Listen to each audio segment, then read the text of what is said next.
क्यों पावरफुल कैसे बन गया इतना? अब देखिए इसके कई रीजन है। अब जैसे हम लोग पहले इंडिया पाकिस्तान के रिलेशन की बात किए थे, तो हमारे से अभी पाकिस्तान रिलेशनशिप से हट गया है। अभी उसका चक्कर चल रहा है चाइना से। पाकिस्तान उसको यूज करके छोड़ दिया। तो उसके अब हटाते हैं उसकी में। अमेरिका के साथ क्या है ना, एक कहावत कहा जाता है, ज्योग्राफी क्रिएट्स इकोनॉमी। आपकी ज्योग्राफी कैसी है वहां हो जाएगा। जैसे झारखंड की ज्योग्राफी, ऑटोमेटिक खनिज निकल रहा है वहां से, automatic. But geography creates economy and the politics hold this economy. अगर आपका पॉलिटिक्स वहां पे राजनीति खराब है ना, तो वो इकोनॉमी बर्बाद हो जाएगी। झारखंड, उसकी ज्योग्राफी उसको पैसा दे रही है, बट पॉलिटिक्स वहां पे उतना सस्टेन नहीं कर पाई। मतलब एक समझिए कि पिछड़े राज्यों में उसकी गिनती हो रही है, जबकि सबसे ज्यादा खनिज होना चाहिए। उसका उल्टा सिंगापुर में देखिए, सिंगापुर का लोकेशन इतना जबरदस्त है ना, सारी जहाजें वहीं से जाती है। सिंगापुर में इतनी कम जमीनें हैं ना कि वहां फैक्ट्री जो है वो पानी वाली जहाज पे लगा दी गई है और जहाज को समुद्र में भेजा गया है। लोग ड्यूटी करने छोटी नाव से जाते हैं, आपको बताइए। जमीन ही नहीं है वहां पे, इतना छोटा सा देश है। 1965 में आजाद होता है यहाँ पे।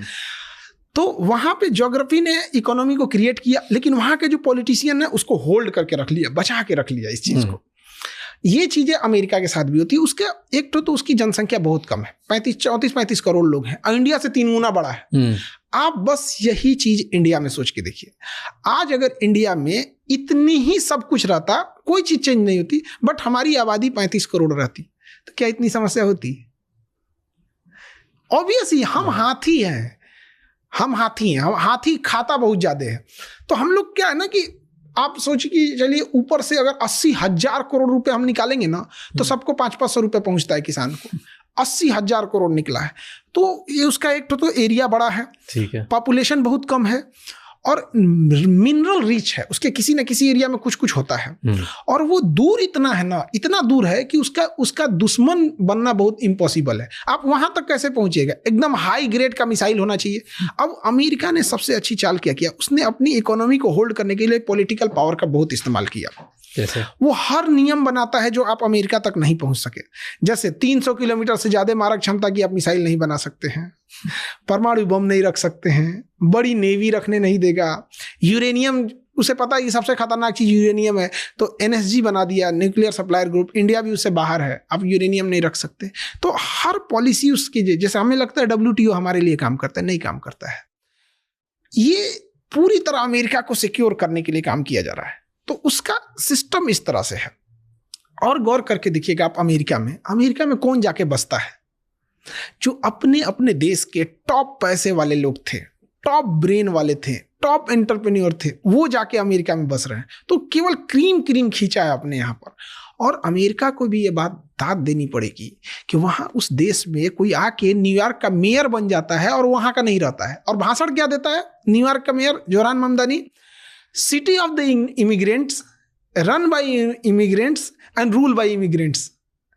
क्या ये इंडिया में पॉसिबल है? नहीं। यहां पर तो ये हाल हो जाएगा कि लखनऊ का आदमी जयपुर में बाहरी हो जाता है, भोपाल का आदमी इंदौर में बाहरी है। वहां पे क्या है ना, उसने बाहर इंटेलेक्चुअल लोगों को दिल खोल के उसने बुलाया।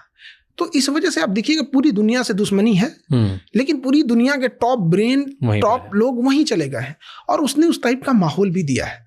अब इसको वो होल्ड कैसे करे, इसलिए पूरी दुनिया पे हथियार को रखता है, हथियार, और उसका सबसे बड़ा बिजनेस है हथियारों का। वो कभी युद्ध नहीं रोक सकता है। वो एक युद्ध होता है तो अमेरिका को 10 फायदे होते हैं। मारेगा, उसका हथियार बिकेगा, 10 लोग डरेंगे, उसी से हथियार खरीदेंगे। अब जो देश बर्बाद हुआ है वो वर्ल्ड बैंक से लोन लेगा, वर्ल्ड बैंक को पैसा यही देगा, वहां से कमाएंगे। फिर जो उस पर कंपनियां आएंगी वो इन्हीं से खरीदेंगे, सब यही कमाता है। तो उसकी इस तरह से उसने बना के रखा। अच्छा, अगर यूरोप या एशिया जैसे देशों में रहता जिसके पास में बॉर्डर रहते, तो उसको भी बहुत डिस्प्यूट होता। वो अपने आसपास में किसी दुश्मन को पनपने नहीं देता है। मैक्सिको हो गया, कनाडा के राष्ट्रपति को कहता है कि तुम तो मेरे गवर्नर हो, तुम्हारा वो मेरा ही स्टेट है वो कनाडा। वेनेजुएला के राष्ट्रपति को उठा ले गया। और ये सब होते बड़े बेशरम है। जिसको नंगे घूमने में शर्म नहीं लगता, उसे वादा तोड़ने में क्या शर्म लगेगा? प्रैक्टिकली सोच। अब उनका कल्चर भी अलग टाइप का है। इलोन मस्क के पिताजी जो थे, एरोल मस्क, उन्होंने जब शादी किया तो एक डिवोर्सी लड़की औरत से शादी किया। तो जिस महिला से शादी की उसकी ऑलरेडी एक बेटी थी, वो 4 साल की थी। तो जब शादी किए तो रिश्ते चले, कुछ दिन बाद उस महिला से जिस इलोन मस्क के पिता ने जिससे शादी किया था उससे डिवोर्स हो गया। तो उसकी जो बेटी थी 4 साल की, उसको खर्चा पानी पैसा उसे यही देते थे। बाद में जो बड़ी हो गई तो इलोन मस्क के पापा उसकी बेटी से शादी कर लिए। मतलब पहले उसकी माँ से किए, फिर उसकी बेटी से किए। जब उसकी माँ से शादी किए थे तो उसकी बेटी की 4 साल की थी। अब बड़ी हो गई, उसके 2 बेटे भी हैं और दोनों इलोन मस्क के भाई हैं सब। इलोन मस्क के पिता के तो उसका कल्चर सब अजीब टाइप का है। ये सब ट्रू है? मुझे नहीं पता था ये। एकदम बिल्कुल ट्रू है।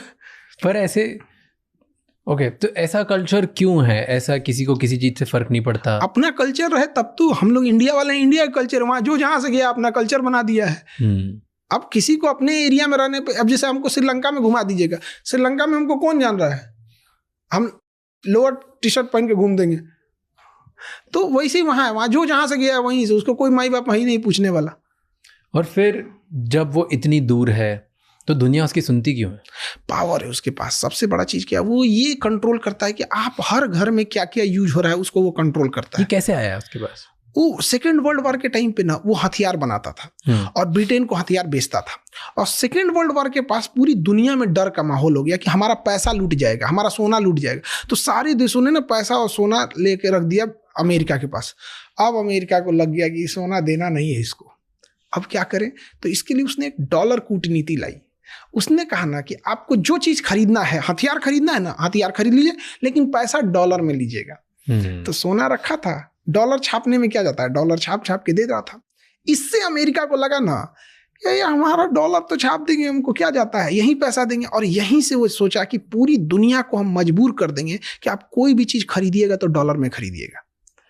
आज भी दुनिया का 80% से ज्यादा ट्रेड डॉलर में होता है।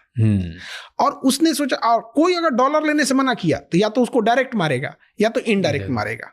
जैसे वेनेजुएला को डायरेक्ट ले गया, ईरान को डायरेक्ट ले गया। इनडायरेक्ट लेना रहेगा तो इनडायरेक्ट भी उसके पड़ोसी को हथियार दे देगा।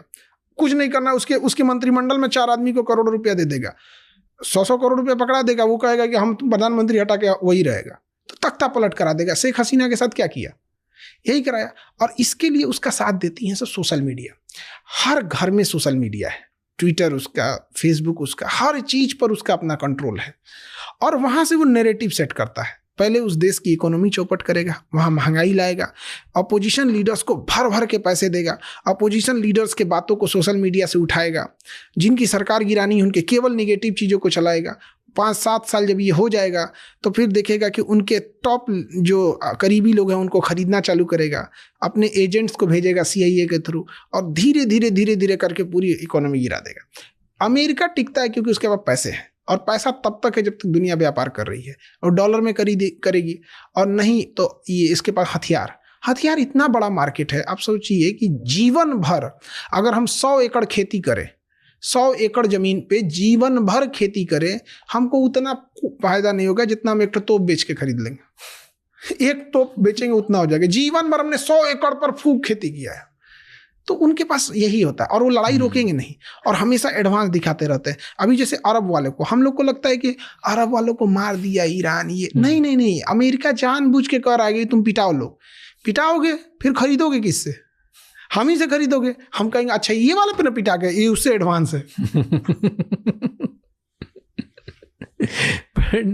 बट ये जो कर रहा है अभी जो अमेरिका का प्रेसिडेंट, वो जैसे आपने बोला वेनेजुएला को रातों रात उसने उठवा लिया प्रेसिडेंट को, राइट, कहीं पे भी झगड़े करा दिए, किसी की भी सरकार गिरा दी। तो इसका मतलब ये है कि अमेरिका आज जो देश उसके खिलाफ है, या जो अंदर से थोड़ा भी उसके खिलाफ पनपेगा, उसके प्रेसिडेंट को रातों रात उठा लेगा। कोई कुछ नहीं बोल सकता है। हम लोग, पूरी दुनिया एप्स्टीन फाइल वालों से कंट्रोल हो रही है, तो हम लोग कोई कुछ नहीं कर सकता अमेरिका का। वेनेजुएला, आप सोचिए कि वेनेजुएला के राष्ट्रपति को उठा ले गया। पूरी दुनिया को यूनाइट होना चाहिए था, पूरी दुनिया को यूनाइट होना चाहिए। हाँ। नहीं हो पाई क्योंकि डर है उसको। कौन यूनाइट होगा? हम इंडिया कल को पाकिस्तान को हमसे ज्यादा हथियार दे देगा उठा के। F-35 दे दिया पाकिस्तान को उठा के, पूरी समीकरण चेंज हो जाएगी। F-35 दिल्ली के ऊपर उड़ेगा, हमको नहीं दिखेगा। तो हम लोग अमेरिका को ना, चाहे डायरेक्ट या इनडायरेक्ट, उसको खुश रखना है। उसके पास यही चीजें हैं। और अमेरिका के चाल पे थोड़ा थोड़ा चलता है चाइना। उसने ना उसको रखा है, वो बर्गर है जो, क्या नाम है उसका, डोमिनोज का बर्गर, क्या नाम है, किम जोंग उसको रखा हुआ है। तो चाइना क्या करता ना, उसको हथियार देता है, तुम टॉर्चर करना है इसको। तो डायरेक्टली इनडायरेक्टली कोई देश अगर कुछ भी करेगा, जैसे उसे ईरान से लड़ाई रखनी थी, अपना वेनेजुएला के राष्ट्रपति को उठाना था और बशर अल असद को 3 लोग को खत्म करना था,